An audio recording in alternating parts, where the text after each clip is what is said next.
The Reserve Bank of India's working group had suggested allowing large corporate houses to set up full-scale commercial bank. This is a big shift in the RBI's policy of granting banking licenses. The working group is also in favor of permitting well-known NBFCs owned by large industrial houses like Aditya Birla Group, Tatas, Bajaj and Mahindras to convert their NBFCs into banking businesses. While there is a need and concern for ring-fencing the corporate house's entry into banking, the bigger issue is of addressing the credit gaps in the financial system.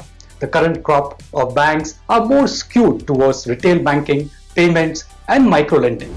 The banks promoted by large corporate houses should be allowed in areas like funding the infrastructure needs and MSMEs where the current lot of banks are not doing enough. Let's first look at the arguments in favor of allowing large industrial houses in the banking business. The biggest advantage is of access to capital, management expertise, ability to attract talent and build scale at a faster pace.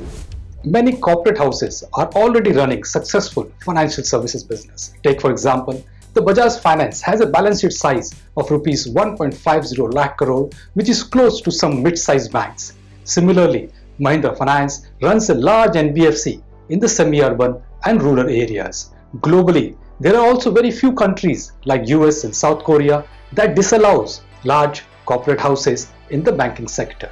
So why restrict corporate houses in India? A point well taken. But there are equally strong arguments against corporate houses in banking. A standing committee on finance in 2013 suggested keeping industry and banking separate. They cited the highly leveraged nature of banking, which involves public deposit, especially small depositors. Of late, the bank failures are also very common. We have seen the debacle of IDBI Bank, Yes Bank, PMC Bank, and more recently Lakshmi Vilas Bank. The banking licenses to industrial groups also raises the issue of likely concentration of economic power in few hands and also likely political affiliation, which would also undermine the independence of the regulators.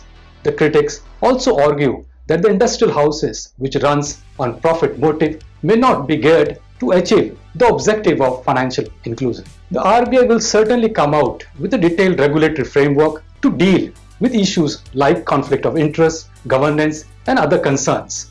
But the bigger question is the credit gaps in the financial system. What is that the RBI is trying to address or solve by allowing new large banks from corporate houses? There is no dearth of retail bankers. The metros and urban centers are already saturated with banking.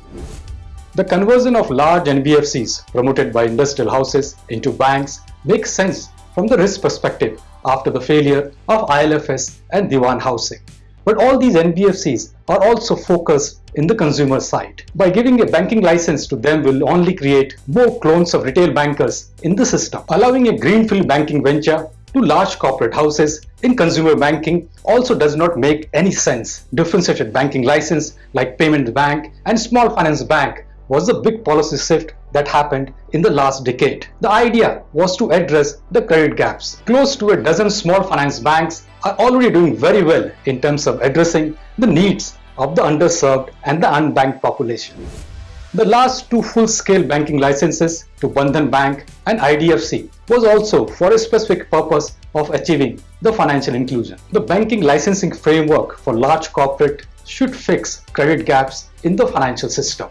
The country today needs large banking units to fund infrastructure and MSMEs to create future revenue generating assets like roads, ports and airports, support manufacturing and create a good network of ancillary units for the world and create employment opportunities. India needs niche banks for creating competency, expertise and scale for supporting high growth in the economy.